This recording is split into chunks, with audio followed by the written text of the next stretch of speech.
Welcome to Fortress on a Hill. This is episode 32. Today, we sit down with Joe Kassabian. Joe is a U.S. Army veteran of the war in Afghanistan, author of the book The Hooligans of Kandahar, and host of the history podcast Lions Led by Donkeys. We discuss Afghanistan, Joe's journey to becoming a socialist, a bit about the horrifying legal rule known as the Good Soldier Doctrine, and the dubious history of Prager University.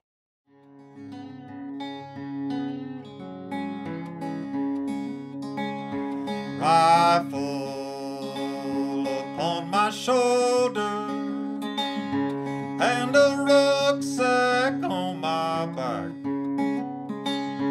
Bullets, shells and shrapnel, and a hellhound on my track. When I made it to my home place, I found triumph of the will. Where once lay a shining city, stood a fortress on a hill. Welcome to Fortress on a Hill. Thank you for joining us. For those new to the show, Danny and I are two progressive veterans who take the military and veteran stories of the day and add some much needed context. All right, Joe Kassabian, welcome to Fortress on a Hill. Thanks for having me. Yeah, dude, we're super glad to have you here. As I mentioned before we got started, I've been making my way through your book. I think it's a really great down and dirty on the basics of soldiers being deployed and what they actually do versus what we tell the media and other people what they actually do. If you mind real quick, will you give everybody just a down and dirty on your time in the military? Yeah, sure. So I enlisted when I was 17 years old back in 2005. I joined as a cannon crew member originally and then changed to become a tank crewman because I got lied to and said, oh, there's no spots left in armor. You have to pick something else. Yeah, right. And the MEPS guy in Detroit was like, no, you can totally be a tanker if you want. So I switched. Didn't do a whole lot with my military career until about 2008 when I deployed for the first time into Northeast Afghanistan. Not entirely sure why that never got turned into a book since I turned my second one into a book. But in 2011, when I got back, I deployed again to Kandahar for another year. It's a unit that will not be named. That's something I promised my company commander. That's awful nice of you. Well, I was a little worried originally going into it because there's quite a few people in the book who are absolutely lifers, and I've come to accept that what they did while we were deployed was not necessarily the best thing, but they're not a bad person as much as I'm not a bad person, and I didn't really want to tank their careers. A few people since then have come out and said, "Yep, that was totally me. That's fine," because they're civilians now, and I'll let people do that as well as they want to whenever it comes up. I'm never going to stop them from outing themselves. One of them came on my show recently, but I decided to protect themselves from themselves effectively. But during my time in Afghanistan, the second tour in Kandahar, the whole deployment to me felt off. And nobody really seemed to have a control over anything. And to include myself, because I was a junior team leader at the time. And I learned really quickly that when you don't control soldiers kind of go absolutely wild. Hell and yeah, they will. Yeah. And I should have known that because I was a soldier. And that's really dumb of me to think that. But, when officers and just don't care, it becomes pretty obvious that it trickles downward, and it just spun into a total madness. I think it was probably one of the most dysfunctional things I've ever been a part of in my life. That would be a good description of my enlistment as well. It's I feel like there's this blank space that we give people the benefit of the doubt before we join. And then I know for me that I continued that through my time in the Army, but it slowly got lesser and lesser because I just couldn't excuse it anymore. You could say, oh, well, it was that shitty soldier, or well, it was that shitty unit, or well, it was that shitty deployment. And at the end of the day, it's like that for everybody. It's all shitty. It's all people being shoved into a human meat grinder and hoping it creates something that pleases our politicians. So, um, so Danny, in his infinite wisdom, since he couldn't be here today, dropped a couple questions for me. And since we're on Afghanistan, he wanted me to ask, was there ever a time when you were in country that you believed you guys were or thought you could make any kind of progress? There's flashes, I think is the best way of putting it. I learned pretty quickly in my first deployment to Afghanistan that I will never make some kind of institutional impact on the country or the infrastructure of Afghanistan in a positive way. But there's times where we really got a chance to help people who were hurting that we had nothing to do with. When I was there in 2008, we got the chance to attempt to secure polling places so they could have the first elections. Didn't go great, but the theory at first was it was going to go great. As we know now, Karzai effectively stole the election. But in 2000, when I was there from 2011 to 12 in the book, there was times where we felt like we could help people, maybe get people to a doctor, let our medic tend to them, because our 19-year-old medic was the closest thing to a medical professional that Village has seen in quite some time. Yeah. But institutionally, absolutely not.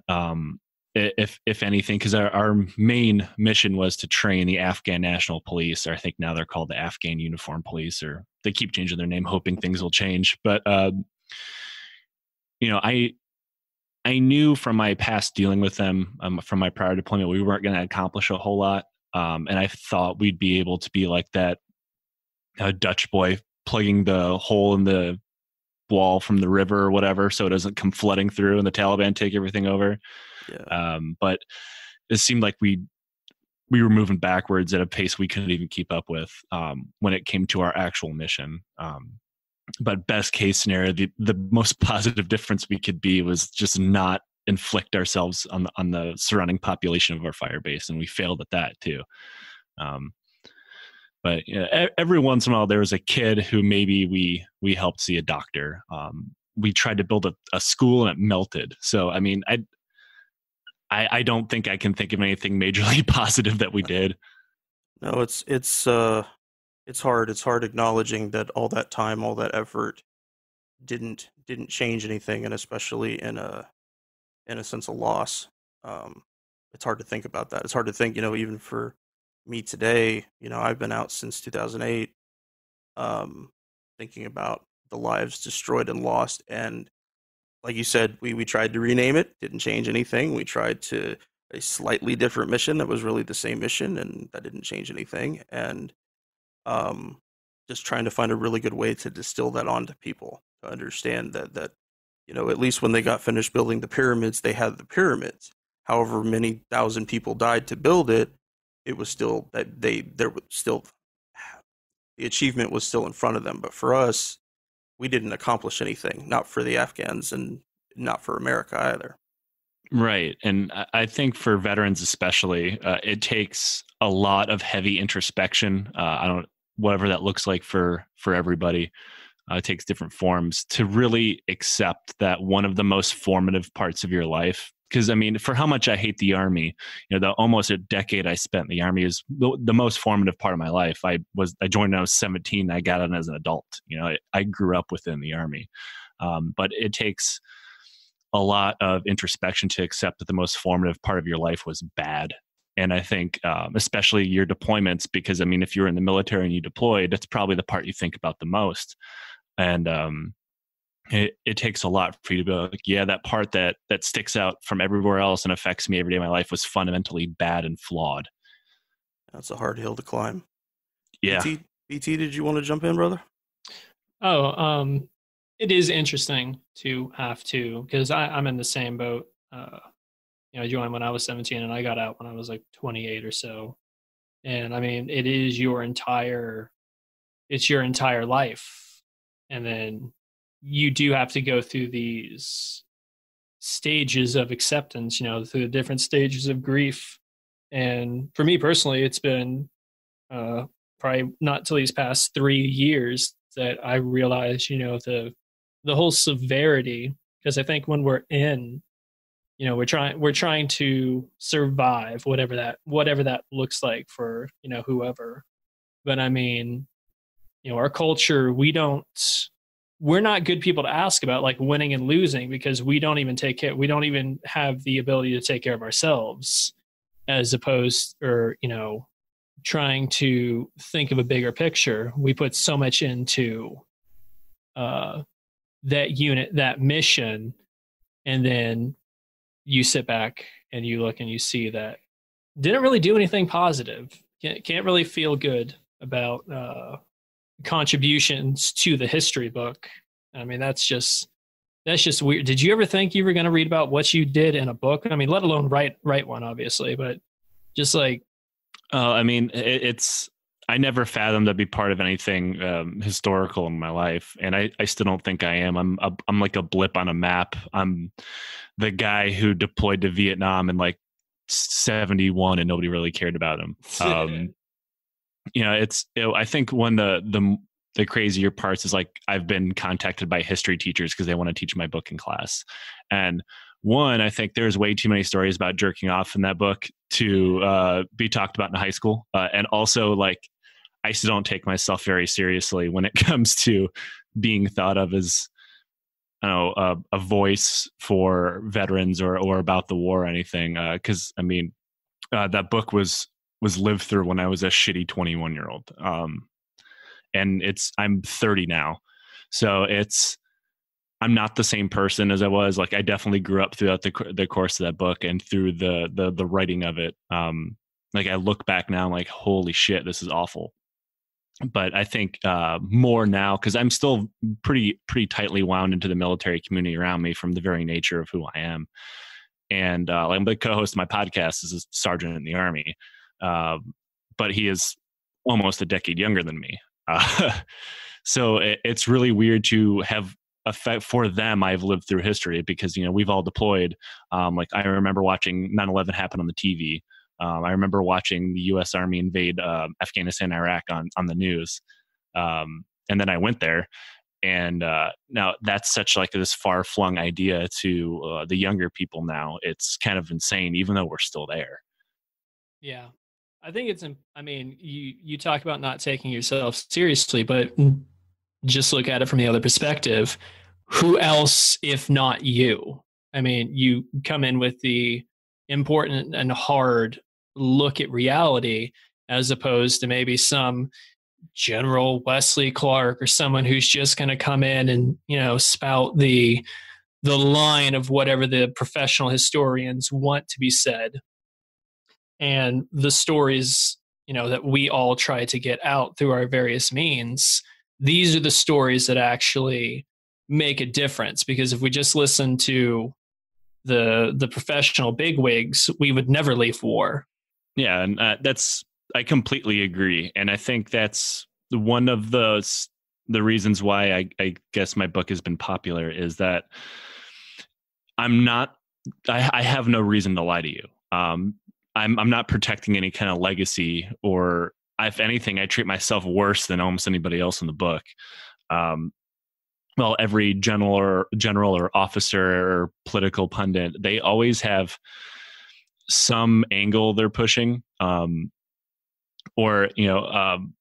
great example is, everybody thinks the outgoing Secretary of Defense, Mattis, was, his opinions meant a lot, but because he's some fake philosopher monk type asshole everybody built him up to be, or any general from the last 40 years. What have they accomplished? I mean, they've done nothing but propagate wars that have not only destroyed multiple countries across the planet, but they discount the multiple voices within their own military that are asking, what the fuck are we doing? And whenever you do say something, if you're a veteran and you say like, hey, maybe we shouldn't be doing this, the first thing they do is attack your service record, because obviously you can't be a real soldier if you didn't like what you did. Exactly. Failing, leadership, failing to acknowledge any kind of adaptability on the part of the enemy when they change tactics. And like, you had mentioned that about seeing how they were laying daisy chains when your guys were sweeping for them, that you could tell that these guys were learning from what we do. Same with replacing dead Taliban leaders. The next guy is his number 2. All he has to do is step in line. How much work does it take us to replace a commander, deputy commander, whoever the fuck it has to be? Right. It's a completely unwinnable scenario that we find ourselves in. You can't win fighting a reactionary war. And that's if, we were fighting a war that was worth fighting, whatever that looks like anymore. But yeah, you can't win a coin operation. They're just unwinnable. I don't remember the last time in history that it successfully happened outside maybe Northern Ireland, if you want to consider that a victory for the British.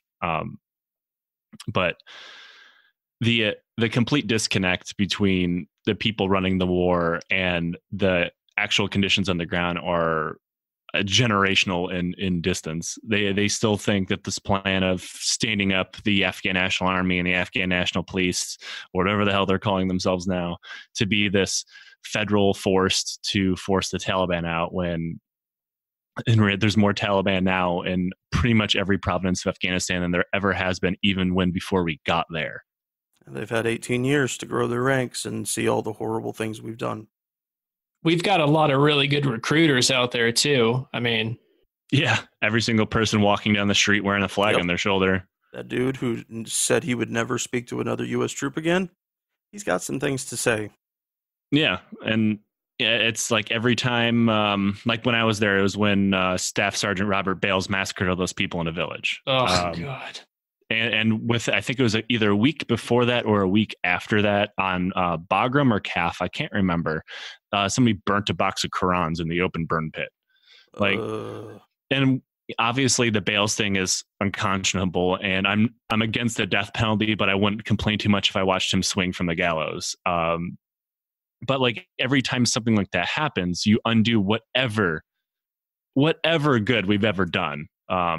Because I don't know if anybody that was ever over there ever picked this up, but the people of Afghanistan have an incredibly long memory. Oh God, yes.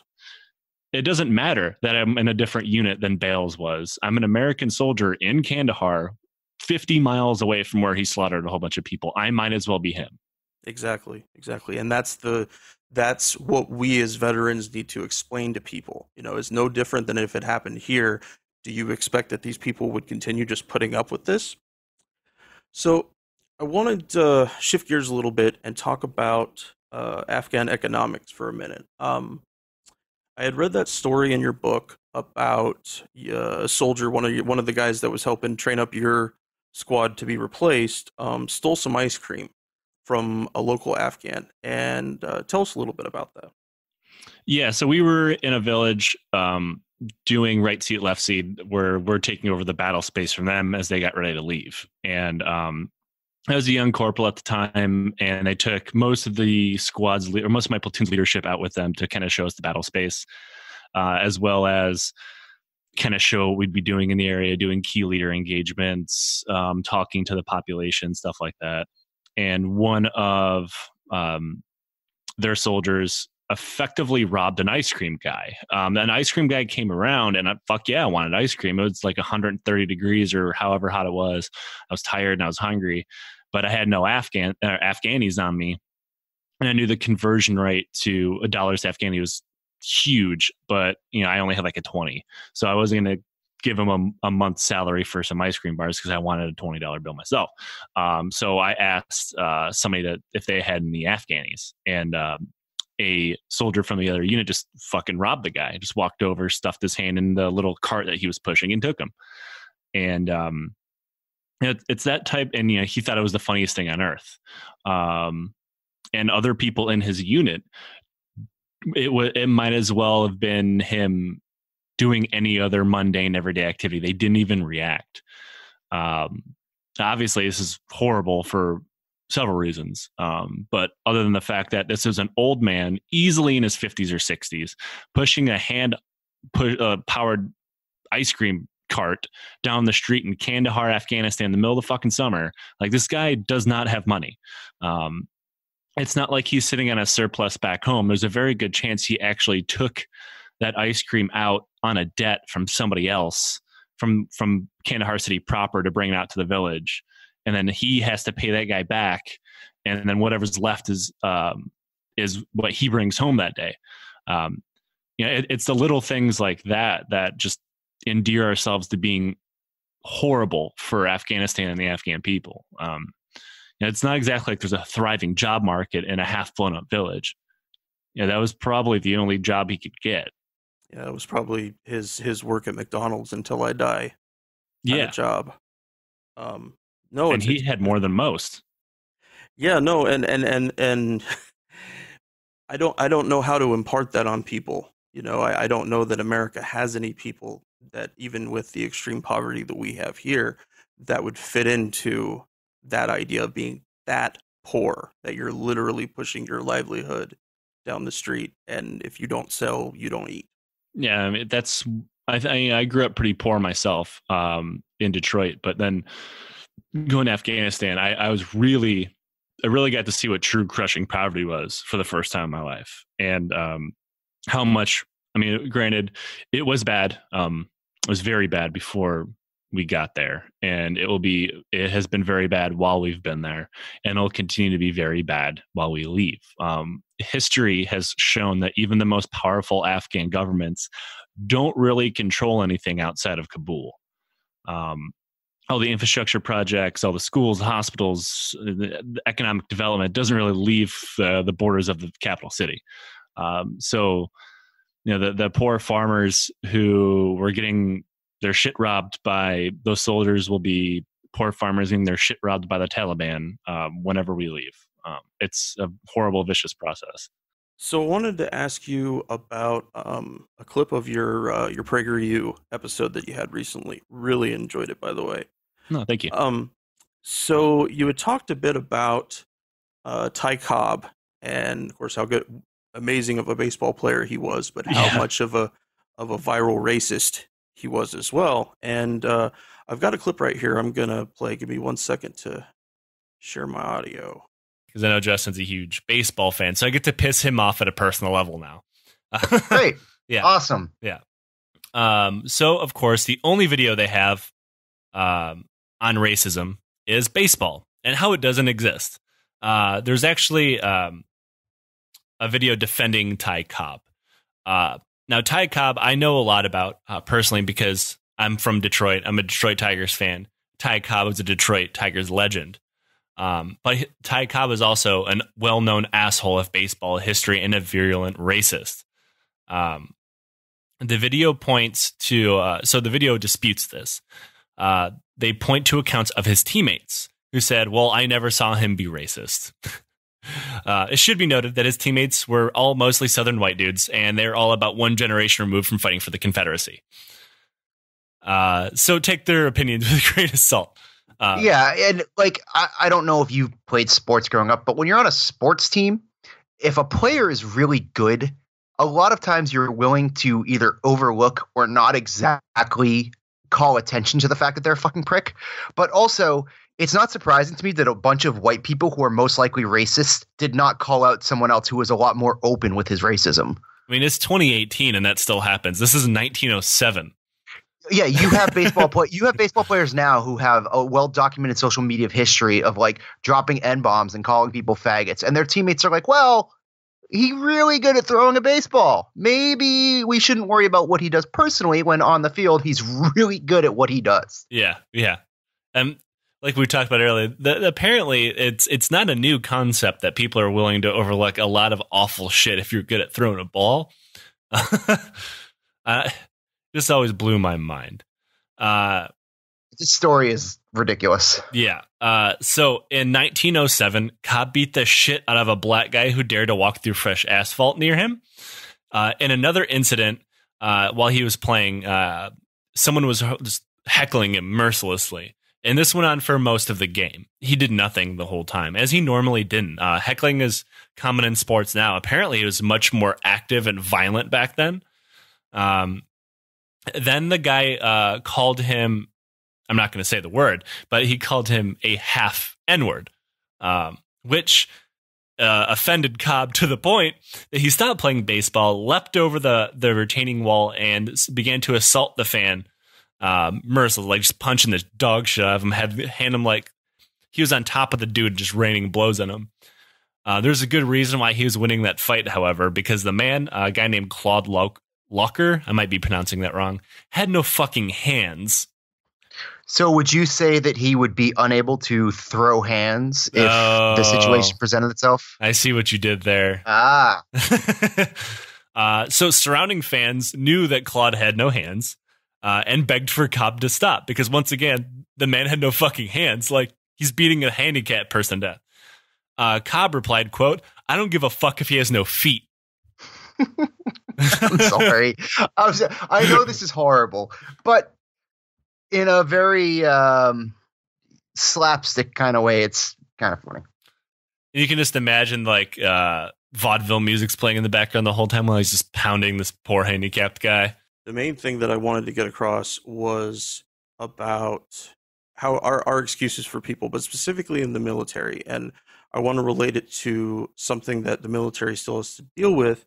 It's called the good soldier doctrine. I don't know if, Joe, I don't know if you're familiar with that. Oh, very much so. Okay.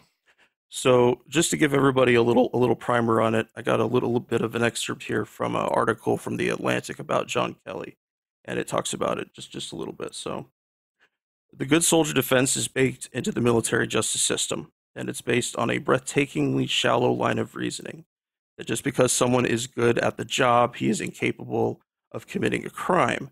He used to suggest that an accused has, quote, good military character. The argument alone can be the basis for reasonable doubt or drop charges. And when testimony supporting an accused soldier's character comes from a general or flag officer, it can overwhelm all other evidence of guilt. So when you guys were talking about Ty Cobb and excusing his racism, and it brought me right to that. And it did change. They had those few exceptions they made in 2015 where I believe rape, sexual assault, and a couple other, I want to say, sex-related crimes were removed from that, so they can't be used anymore. However, domestic abuse is still something that can fall under the good soldier doctrine. A commander can literally tell someone that this guy is too good of a soldier. The fact that he beat his wife black and blue, that it doesn't change anything. It's really, really frustrating to me. I mean, if that's the way he takes care of his wife, I mean, what kind of leader is that? Like, what kind of wonderful treatment can those soldiers expect? Exactly. Yeah. And I mean, so I had something like this happen in my unit, and it was during my last deployment. It was a soldier who was considered one of, it was a different platoon, one of the other platoon's most high-speed soldiers. And he was accused with some very good validity of the accusations, I should point out, that he groped a female soldier. I'm not exactly sure of the details of the groping, but they don't matter. He was accused of groping a fellow soldier within the platoon. But again, he was considered an amazing soldier. I would call him a good soldier until that happens. Obviously, then he's just a piece of shit. But their way of remedying that was sending him to my platoon. And he was given to my squad, and he was given to my team. And then I told my squad leader, I will absolutely not have him in my team, and he should not be in the squad either. And I was almost demoted over it, but they ended up giving him to somebody else because they didn't have another fire team leader to take over if I got fired. But the platoon as a whole was completely accepting of him because of that, because he was a quote unquote good soldier. Everybody seemed to just wash their hands of the whole incident, and he was never prosecuted. The female soldier that he groped was never even moved out of the unit to be away from him. Yeah, it was completely poisonous. It was probably, I mean, I was in all male units 99% of the time of my time in the military. Whatever happened, nobody ever came public with their accusations against anybody. But so I was not used to this. I was completely blind to the problem within the ranks of the military, because being in an all male unit, hypothetically, we're not supposed to have to worry about it, which obviously we all know is not true now. But yeah, in that incident, nobody cared. The only thing they did, and honestly, I think that the main reason they moved him was like to make sure she didn't go to the EMPs or something. I don't know, but he finished the better part of the rest of the deployment in our platoon completely free of any consequences. And when he got back, he got pinned sergeant, and he's still in. And who knows what the fuck he's doing now? That's the thing, is that the level of trust given to leaders has a horrible steep curve to it, and lower leaders get more responsibility and more responsibility, and that means assholes like this, in times where he needs to be doing his effing job, is off fucking around and actually hurting people, and he can continue doing it as long as his commander excuses it. Yeah, and I don't know how it's like anymore within the ranks, but I'm sure he can continue getting away with it. I know people keep telling me about reforms within the military. I just don't believe it. I'll believe it when I see it. When people's careers aren't impacted by doing the right thing. In this case, reporting sexual assault. I mean, if you're a commander or a first line supervisor and you report that your soldier raped somebody, like that comes back on you. And that's not a situation that should exist in any way. Like how awful was I as a team leader when one of my soldiers got a DUI? Now imagine if like he fucking beat his wife, or actually I had the opposite thing happen where my soldier's wife beat him while I was in, which was interesting. But the thing is like I still got thought of as a bad leader when that happened. Or a recent episode that had, so on my podcast, I have somebody come on all the time named Rich, and she is a staff sergeant in the United States Army right now. And one of her soldiers popped on a drug test. The first thing that happened is, what the fuck, Sergeant? How'd this happen? Like, because he did drugs. Like that's the end of the story. Until we get rid of the idea that somebody's careers are impacted by reporting crimes, it's not going to change. That was my job for 2 years at Fort Lewis. I was a drug investigator.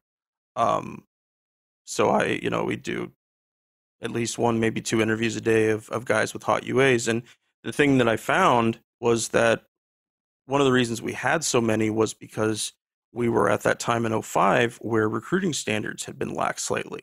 Oh yeah. So, and there were guys, I had 3, 4, 5 of them in 2 years tell me I was an addict before I came in, and my recruiter told me to say nothing, and here I am. And it's just further fuel into the meat grinder. But you're absolutely right that until senior leaders know that by choosing to do nothing, they have signed their own death warrant, which is us essentially making leaders do what leaders are supposed to do, which tells me that we got to go back to the beginning. It's the entire structure of the Army and of the military is just about accomplishing the mission. If we think accomplishing the mission is impossible if you have nothing to accomplish it with. Exactly. And but that's what they tell us, right? Accomplish the mission, take care of your soldiers. Well, there are times where number 2 is way, way, way above number 1, especially when you're stateside. But they don't do that. They make it seem, because they're all worried about their own promotions. It's that cascading effect of, who was the person to report it, and it's kill the messenger. It is a bunch of dumbasses simply killing the messenger. Right. And one of my favorite examples of that, I mean, it's an extreme example, but there was a whistle when so I recently read a book called Black Hearts, and I did a podcast episode about the the Mahmoudiya rape and murders. And the main reason why it got reported, well, the only reason why it got reported and the truth came to light of who actually did it, was a whistleblower who was a young private, who was not involved in it at all. Somebody told him.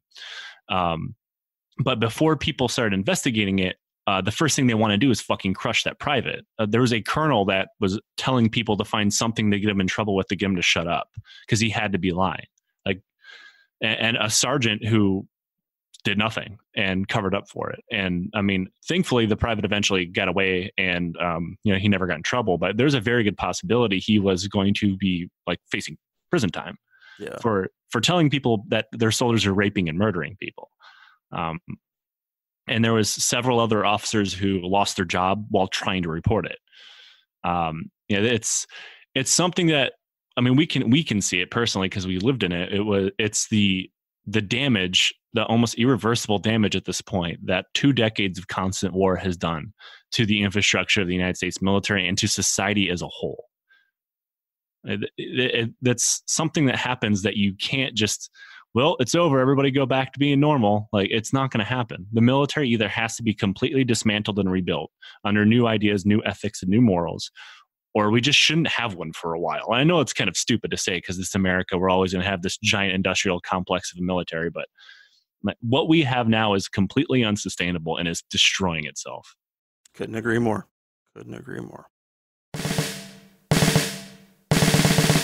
Hey, everyone. I really hope you're enjoying the podcast. But truth be told, I need your help. No, I don't need you to move a couch or borrow a leaf blower. No, I need you to hit pause on your podcasting app right now and share this episode with somebody you know, somebody who you might think might be receptive to it. It could be a friend or relative who's considering joining the military, or a veteran you know who might be interested in hearing a little more truth in their news about military and veterans. We rely on you all to help us reach as many people as possible. So please hit that pause button right now and share this episode with somebody.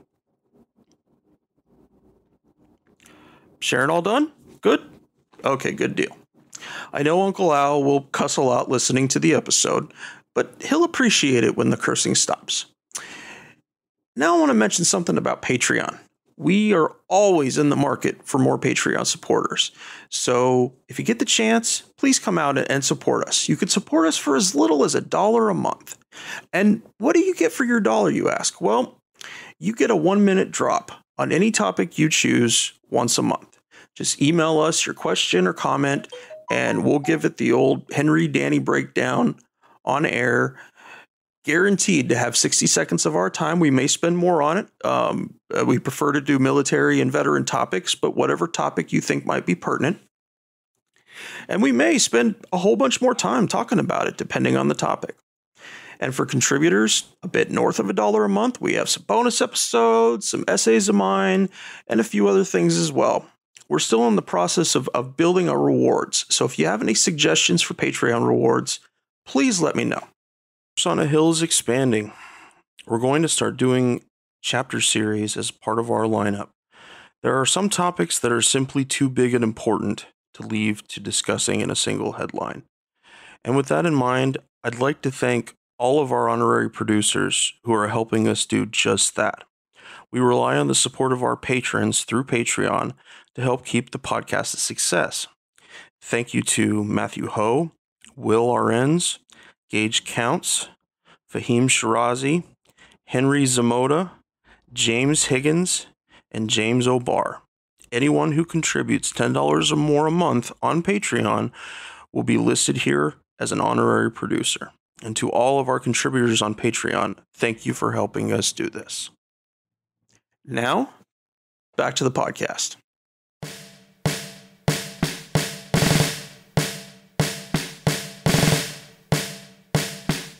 So just to make sure that I stabbed it in here without for Danny, I've got his second question here, and it's also about Afghanistan.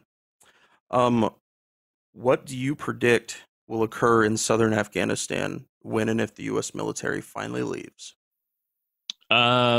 Effectively the same thing I see happening in the rest of Afghanistan. That's the state loses control of it. Then the South, it'll go back to the Taliban traditionally, because I mean the Taliban's from Kandahar.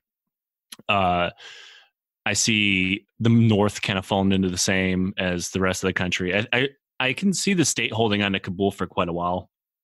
Also, depending on how much exactly we are willing to pull out. Like, we're still going to give air support, stuff like that, I think. But the Afghan security apparatus will collapse entirely. And then Kandahar will probably just go back to being how Kandahar always has been. I mean, the Soviets found out what we found out, and the British found out twice. It's going to go back to being regional warlord type control, absolutely. Except now they're going to be way better armed. Yes, yeah. We've been slowly trickling arming them for 18 years. They better have some good shit. I think so. I know it's like a pipe dream, but I think the best case scenario that happens is we get out and we allow the Afghan government to negotiate with the Taliban, because the Taliban keeps saying we want to negotiate, but we will not negotiate as long as the Americans are here. Yeah. Because we could very easily stay with our hands still involved in the war while not having any soldiers on the ground. Like we're still totally going to give the Afghan army air support. That's never going to go away. We're still going to have fucking CIA death squads on the ground like we do now in northern Afghanistan. But the only way I can see this ending with any semblance of like, hey, look, there's the government we created, is if we let the Taliban into it. It's not going to happen, but that's the only way I see it ending. Yeah, no, it's all shit. It's all and the thing is that we've moved from such a, we don't have diplomacy anymore. Our State Department right now is completely defunct. So any kind of diplomatic anything, the ideas that State Department people might have to make the situation better, they're completely overridden by we're going to send 4,000 more troops and that's going to make the difference. Right. And I don't know that was much different for Obama or Bush than it is for Trump. He has certainly taken the reins off, but the horse has been there, hacking away at things the whole time. So I got one more question for you, and you pointed it out on your PragerU episode, and you mentioned about, should news get out of the opinion business? The hordes of partisan hacks that they put on CNN, trying to, they don't ever come up with any kind of coherent thought or ever say the other side has a good point, but I disagree with this. It's just this mad rush for whatever we can get out of it. The partisans are more in, and any kind of sober understanding or thinking is completely gone. Yeah. So I think as long as the news apparatuses continue to exist as they do today with, CNN and MSNBC and Fox News and I don't even know how many 24-hour news channels there are anymore. As long as those exist, America is, for a lack of a better term, fucked. Because they learned a long time ago that you don't pay your bills with factual news. And you can't fill the news cycle for 24 hours by saying this happened at this time, or so-and-so said this, here's the video. You just can't fill the time slot. You have your local news channels who used to do that, but now they're all owned by whoever that conglomerate's called. Sinclair, yeah, that's right. And that Boris asshole saying whatever he is, and it's for, like, we had this because I live about 30 minutes south of Seattle now, and there's a local channel called Como News that's pretty popular, and then everybody figured out it was owned by Sinclair, and it's this big thing now, because on its surface, people said on its surface it's actually giving news, and then you realize when you talk about actual news, and then you sandwich, like, if the actual news is the bread but the meat of the sandwich is bullshit opinions, you pass the bullshit opinions off as if it's news, or if it is based in fact at all, and that's how you end up with Tucker Carlson effectively saying everybody but white people are bad and gross and dirty, where they and then that's sandwiched in between actual news, as far as close as Fox News can get to actual news. And I think it wasn't it Dan Rather who went on there and just told him to his face that you're bad for America. Yes. Yeah, I mean, that was glorious. Or was it? I think it was Ted Koppel. Koppel. Ted Koppel told that to Sean Hannity. Yeah, that was the one. It's still just as correct. Oh God, it was wonderful to watch Sean's face melt.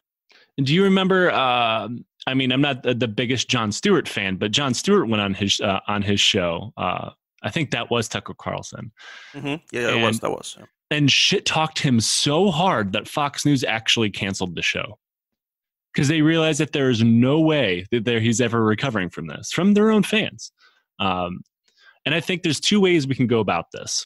And that is somehow through the magic of internet thinking, get the fairness doctrine or some other kind of doctrine put back in place where the news is in the news business and not the opinion business, and put a solid wall up in between them. That's not going to happen. I mean, obviously, we're post-Trump now, going towards a second term. I think he'll probably win because I have no faith in the United States of America anymore. And that's just not an option anymore. It's the mechanisms that were in place to make something like that happen are definitely going to be gone by 2024. Assuming he doesn't get thrown out of office or keel over from a heart attack because he looks like a fucking garbage bag full of Bisquick. But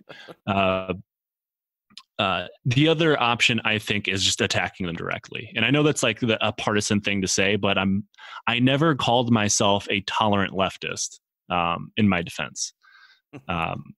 Because, I feel like it's like that give and take thing where you have to have respect for the other side to get respect from the other side. Yeah. All of that pretense has been gone for years now. I mean, they telling people they're the Antichrist, or what was something else I heard recently? To get elected, you clearly have to have a Ivy League education, and you can't have grown up poor, otherwise you're lying. With Ocasio-Cortez is fucking living in everybody's mind rent free nowadays. It's so disingenuous that they know it. I mean, they know what they're saying is total and complete bullshit, but they know it doesn't matter. And I don't know how you fight that.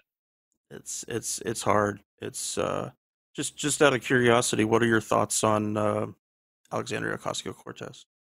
I like her. I'm a member of the DSA, so I'm contractually obligated to like her. No, I'm kidding. I am a member of the DSA, but I think she has some obvious gaffes because she's 29 years old and just got elected to a national office. So we can, and also the same people who are saying, well, she said this one stupid thing, so that clearly means that she is unfit for the office. And I find that fucking hilarious that they have the balls to say that. But I think I said today on Twitter that arguing with these people about calling them hypocrites is like honking in a traffic jam. It doesn't fucking matter. I like the fact that someone who grew up or lower upper middle class, whatever she grew up as, cleaning houses that pay the bills, tending bar after being a college graduate. I think she graduated with a degree in economics, which is something I kind of figured you'd get a job with. It was international relations, actually. Oh, okay. Yeah. But she went to a decent school. She got a degree, and she was tending bar to pay her bills and take care of her family. I think that's something that we as middle class Americans, lower middle class Americans, can all respect. And she upset the poster child of a corporate Dem who rode 2 elections for 10 fucking terms or whatever it was. And she beat him through nothing but hard work and messaging. And I think a lot of what she says is true. And I think as she grows up and actually learns how to do her job, because she doesn't know how quite yet, she'll get better. She's going to say dumb shit along the way like every other politician. We can't give her a pass for that. But like the interview with Anderson Cooper was a pretty good example of why candidates like her are coming to blows with the establishment, whether it be the Democratic establishment, which is more centrist, or the right-wing establishment, which is bug fucking sane these days. It's the fact that she's being interviewed by a man, Anderson Cooper, who has would be directly impacted if her socialist ideas came into effect, because the dude makes $11 million a year. So the idea that she can get a fair interview by a guy who doesn't want to pay his fair share of taxes, but she still is being put out there effectively. I honestly think that the Democratic National Committee would be happy if she made an ass of herself at this point. But the fact that she can't get a fair interview because the people who are interviewing her have something to lose if this democratic socialist movement ever takes national power. They have a lot to lose because they've been exploiting people for years. And they know they are part of a media empire that's built on bullshit, antagonism, and corporate shilling. Anderson Cooper actually had an internship at the CIA before yeah, exactly. And that's the kind of thing that really terrifies me. I have a headline we're going to do later this week talking about some of the new representatives we have, and World Socialist website did an article called the CIA Democrats. I don't know if you read it. I haven't yet. But it's a really good article, and it goes through all of the potential electees and their backgrounds. And so the one that I really wanted to point out was Abigail Spanberger, and she's never served in office before, but she has been an undercover CIA operative in Western Europe for 10 or 12 years. Oh, right. She's on the beat Dave Bratt, right? Yeah. And so how do I, as a citizen, how can I possibly fucking vet her experience to know where she might lean on something or whether or not she's fucking talking out of her ass? Right. I mean, how do you do that? And the other thing that really scares me is that it's free publicity for the CIA, because she can say things, give kind of the wink and the nod, and it's cool. I can keep the secrets. People need to know this shit. They need to know that Anderson Cooper did an internship at the CIA, which if it wasn't Anderson Cooper, if somebody told me that about Amy Goodman, I might not give it as much credence. But we know that, like you said, Anderson Cooper, all those shill CNN type journalists, they'll just put it on the air. They don't care. They don't care if it's truthful. It's about, like you said, filling the hours. Yeah. And especially those CIA types. I mean, I think it was Evan McMullen tried to ride the centrist high horse the other day, about, people who incite racial hatred, or the right wingers who incite racial hatred are just as bad as the leftists who want to raise taxes on the wealthy, or something absurd like that. And, he was a CIA spook for years and years and years. And, and then Spanberger was a CIA operative for years and years and years. And, we won't know exactly what they did in the CIA, whether they were doing, the stereotypical CIA horrible death squad type shit in South America or the Middle East these days. But you have to accept that to join the CIA, you have to think that stuff is okay. Because you're whether you be like a desk writing financial analyst or something like that for the CIA, you still work for the CIA. Mm-hmm. Like, it doesn't matter. Like I don't care if you're the bookkeeper at Auschwitz, you still work there. Yep. And you should be able to question their moral authority to run and keep an office because of who they worked for. It's the same reason that we laugh whenever like the new Department of Defense secretary used to work for Boeing, and he's done literally nothing else. He's never been in the military or nothing. But yeah, he used to work for Boeing. So we're like, well, of course, the Pentagon and the White House would want a member of the military industrial complex now leading the DoD.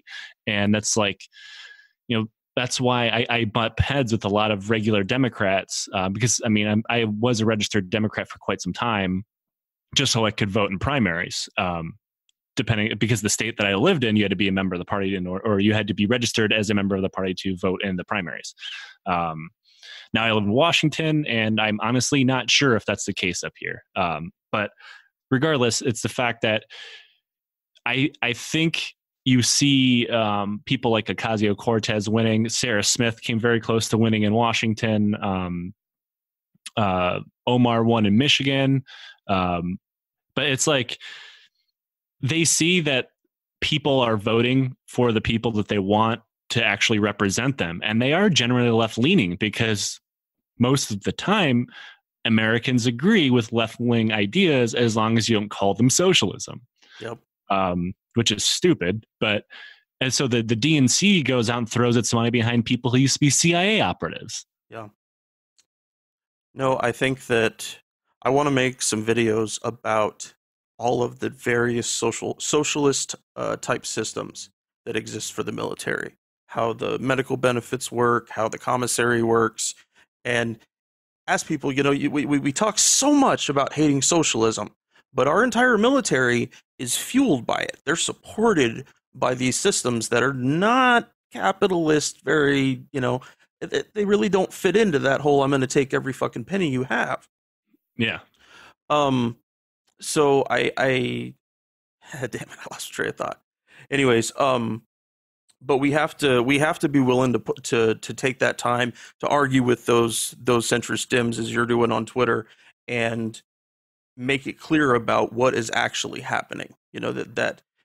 To me these days, government is a combination of a variety of different political systems. We don't live in a solvent democracy. We live in something a little more oligarchy, rich assholes, that kind of thing. Oh, but definitely. People talk about democracy so much. And so when we have to start splitting hairs with people and letting them know that version of democracy you believe in, it fuels this bullshit. Yeah. Understand that. And you want to call it socialism, communism, call it whatever fucking word makes you happy. But it's the reality that we live in, and people need to try to accept it.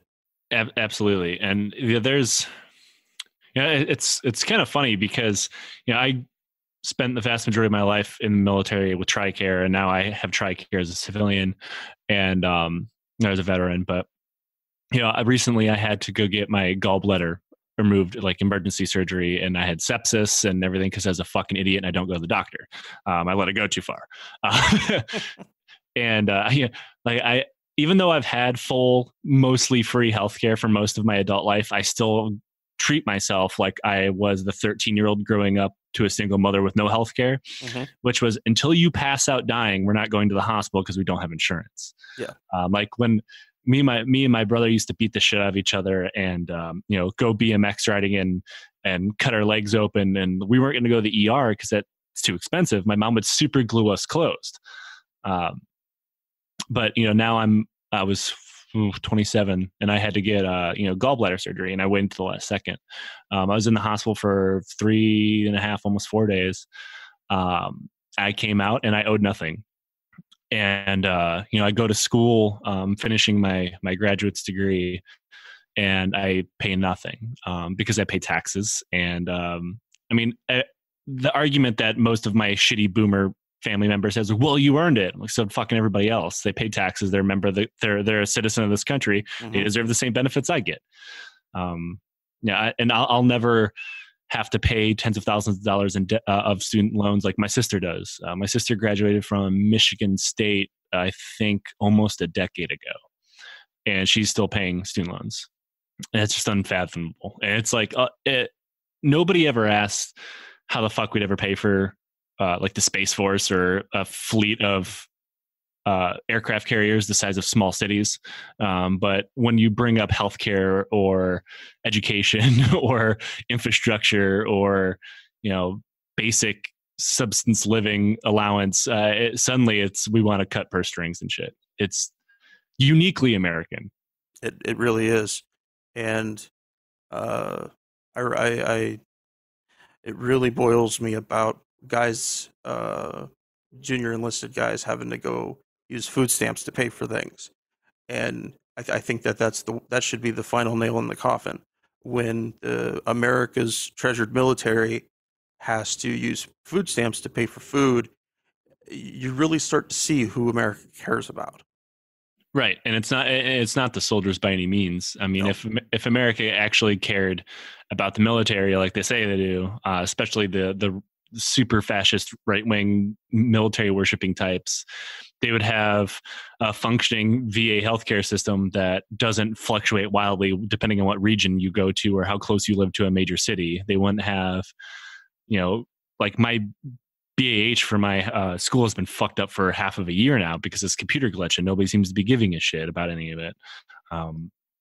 Stuff like that. And it's about I'll say their care for the military is exactly how much care they give to middle America, and that's just enough for the campaign stop, and then they leave. Yep. And that's a good way of thinking about it. Yeah. And it's enough to get those people from middle America who grew up with no prospects, or people from the Rust Belt where, corruption and all those other things have caused our livelihoods to go away. Like when I was growing up, you didn't really have to worry about college. You just go work in the Ford plant. Mm-hmm. That's what my dad did. That's what my dad's dad did. Mm-hmm. And then once that's gone, there's no kind of program for anyone to go anywhere. So you join the military to get out. And I think that is like this weird pipeline. You're either going to join the military, or go to prison effectively if you're poor. And I think that's one of the main hurdles when it comes to getting any kind of Medicare for all or taxpayer funded social education, is that the carrot's gone for the military now. If you take that away, there's a very good chance I don't join the Army. I'll deal with Detroit's bullshit as long as I don't have to worry about how I'm going to afford to go to school. Except, I assume that in a situation where taxpayer-funded education exists, I'm going to have to keep my grades up. Fine, whatever. But I probably wouldn't have volunteered to go fight in Afghanistan twice. No. No. It's like socialism only exists in America if you're willing to almost die for it. Like, no one should have to pick, like, I might major in history if I don't fucking step on a bomb. Yeah, exactly. And that's only acceptable in this country. Like, if you ever post about it in Facebook, Facebook's a fucking cesspool. I honestly argue that Facebook's worse than Twitter now. But, if you post like, hey, how about affordable education? Though I personally think affordable is nothing but vapid dog whistling horseshit, because affordable just means you can afford the 20 years of loan repayments. Yeah. What does affordable really mean? Yeah, affordable doesn't have a fucking affordable is a sliding scale. What affordable for me is not affordable for the person that lives next door, but they're gonna that book's $500. It's affordable to somebody. Yep. But whenever you post about that on social media, they're like, well, why don't you join the military? Like, right, because I want my son, if I ever have kids, like, to join the military, possibly almost die, just so he can go get a degree that doesn't fucking work in our dead economy. Sweet. Yep. But that's totally acceptable. That's just the fucked up truth of it. Hey, BT, did you have any specific questions you wanted to ask, brother? No, I did want to play off real quick, is talking about, the perception of these radical right wingers, and, anybody who is still rocking the MAGA, which would completely, well, I can't say he currently does, but I can pretty well assume that describes my father. I mean, if you go back right before I was medically retired, I was an E6 in Alaska. So between me and my wife and BAH and, COLA and everything, we were making just shy of $90,000, which sounds like a lot, but it's Alaska. So, I mean, it's not really that much, and it was a dual income. But, I mean, that's where we were living. And then once I got medically retired, we went from $90,000 to $12,000, which is well below poverty. And I mean, it was a family of four. So, I reconnected to my father, who wasn't in my life, but, we talked, and he was like, hey, you can come work for me. Cause he had like a hotshot trucking business in Oregon.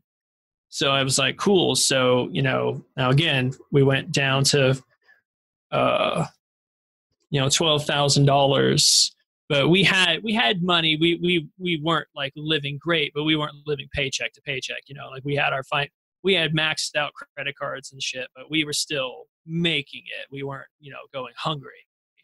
But you can't make any amount of debt work when you go from $90,000 a year to $12,000. There's no Dave Ramsey snowball. Nothing's going to fix that. So my father knew that I was completely dependent on him. So we dropped $40,000 on getting I got this truck, I got a trailer, I got the chains, I got everything that I needed. And I mean, also, by the way, I'm injured. Like, I'm being retired because my shoulder's screwed up, but I'm doing all this for him. And, you know, he knows that I'm a vet and everything. Well, 2 weeks into my working for him, he's not paying me. I've already like completed runs and I've gotten the checks back and they've cleared. And he's like, yeah, I can't pay you because my family needs it more because, you know, he lived in a house that his new wife had. So like it was a possession. So he, as this super right wing, I love the military, you know, he would wear the "if you stomp on my flag, I'll stomp your ass" kind of t-shirt, even though he's an absolute coward. But I mean, like, this is the guy who he is. But then still, as he watches me, like, sitting there at the table, and like he's watching me just, as my wife describes, melting away as a human being, as, you know, I'm coming off of getting out. He's still, that isn't enough for him to not take that as an opportunity to be a piranha. And I mean, that's what it comes to. A lot of these like super crazy people are like, I don't know, you know, I don't consider myself to be a great person, but I just feel like you got to be just insanely fucked up to be able to. And I mean, after that, we had to file bankruptcy. Like, we lost everything. We sold everything. We bought this broken down RV that, like, I'm seriously, in the parking lot of Home Depot, we have the county people coming and telling us that, you know, they're going to tow away our trailer because it's been parked there for 2 days. And I'm like trying to paint it and everything because it was a smoker's view. Like, just the worst case scenario for your life going. And still, that's not enough for the, you know, I care about the soldiers and all that kind of like idle chatter, the stances that people take. But then when it comes down to actually looking at it, they don't follow through with the way they portray themselves. Yeah, I mean, a good example. I don't have. That's a horrible story. Thankfully my dad's been dead since I've been like 8, but my mom is remarried to a guy who used to be a member of the SDS back during like the Vietnam era protests. So thankfully she's getting woked real fast. But my sister has bought in full bore into the MAGA horse shit. Like, fucking Facebook's about white genocide and shit like that. Oh, cool. Yeah, and like the disconnect between like what these people preach and then like their actual lives is like jarring, because she'll talk about like, oh, the only good socialist is a dead one. And I'm like, hi, I am your brother. You know me personally. You know I'm not a bad person, but apparently you are. Like, I'm not sure. Like, I just don't know how much of it is real anymore, which is weird. Like, we're like, the uncanny valley of familial politics is strange, and I don't understand how in the fuck we ended up here. Oh yeah, it all happened so fast. Or maybe it's been this way since I've been a kid. Nobody had the balls to just act like a complete asshole all the time until now. I think it's accelerated. Yeah, you're probably right. I mean, we went from, I mean, I wasn't the biggest Obama fan on earth for obvious reasons, for various reasons, but, you know, at least I could say, at least he isn't embarrassing. No, not at all. He killed that fly, like, and that was really good. Yeah, he drone striked it, which was surprising. His scandals, of which there were a few, but like the ones that they blow up on right-wing media, it's like he wore a tan suit, and he promised. But at the same time, they made him sound like he was the president that I wanted. Like, he's trying to give everybody health care, and he's going to destroy the military. I'm like, fuck yeah. Yeah. Like if every Democrat was as evil as Fox News thinks they would be, they are, America would be so much better off.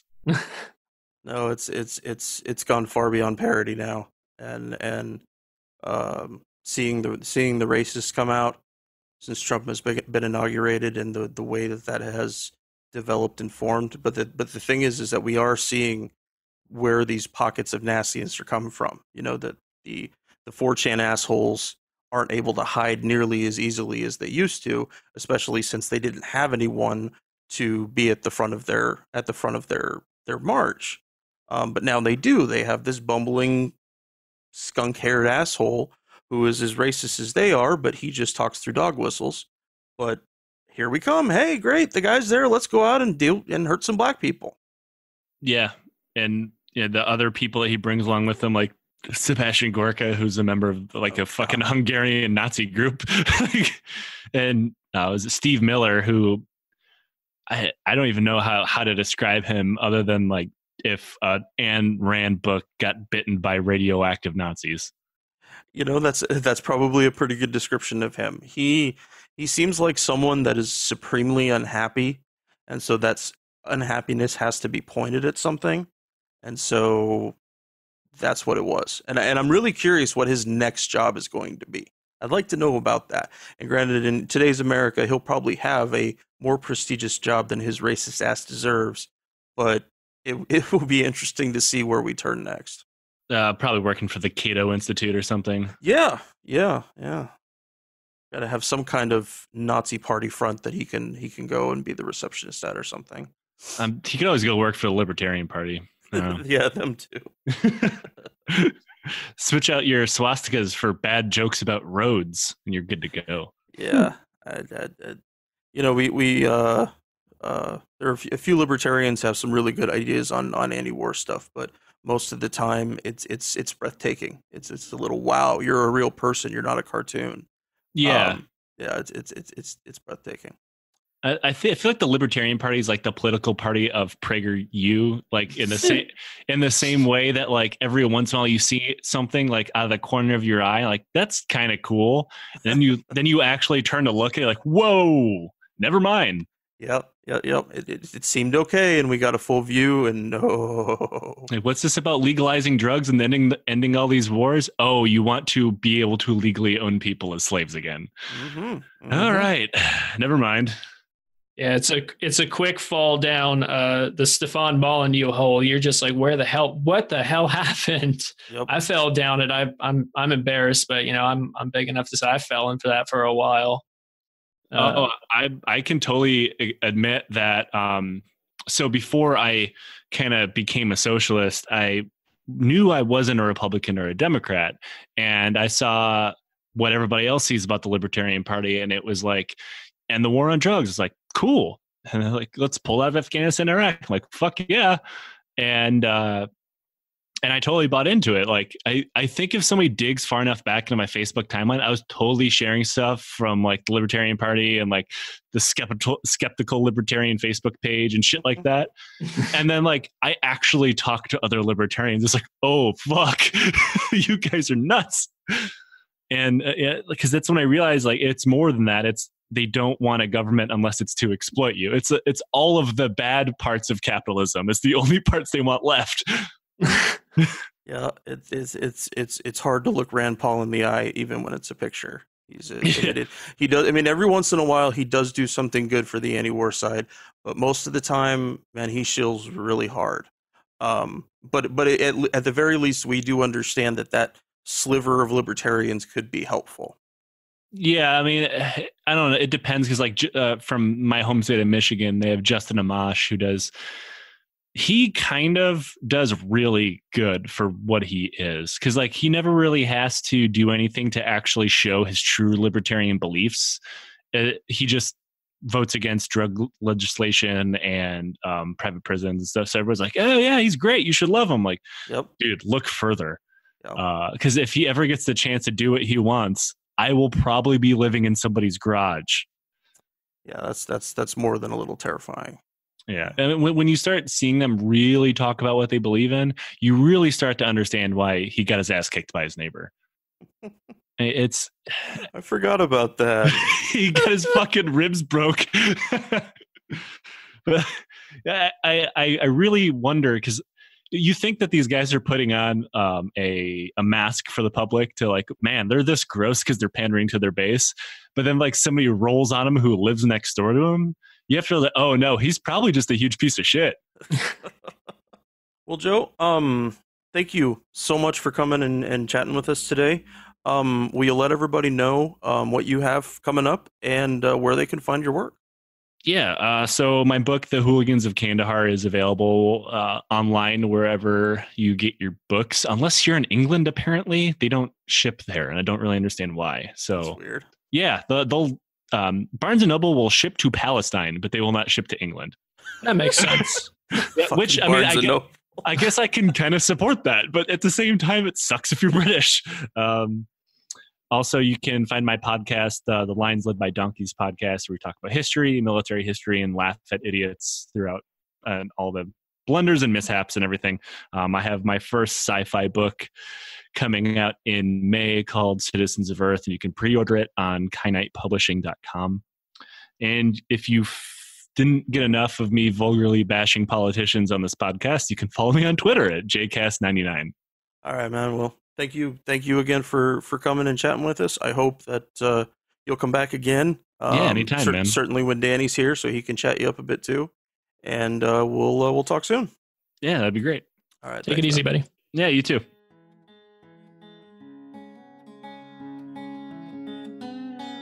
We're on Twitter at Fortress on a Hill, and also on Facebook.com at Fortress on a Hill. You can find our main blog page and our full collection of episodes at fortressonahill.com. iTunes, Stitcher, SoundCloud, Patreon, Spotify, you name it, almost anywhere you listen, we're already waiting for you. And hey, we're always in the market for more Patreon supporters. Please consider becoming a contributor at patreon.com. If you're not into doing a monthly payment, think about giving us a couple bucks on PayPal. The link for that is in the show notes. Skepticism is one's best armor. Never forget that. We'll see you next time.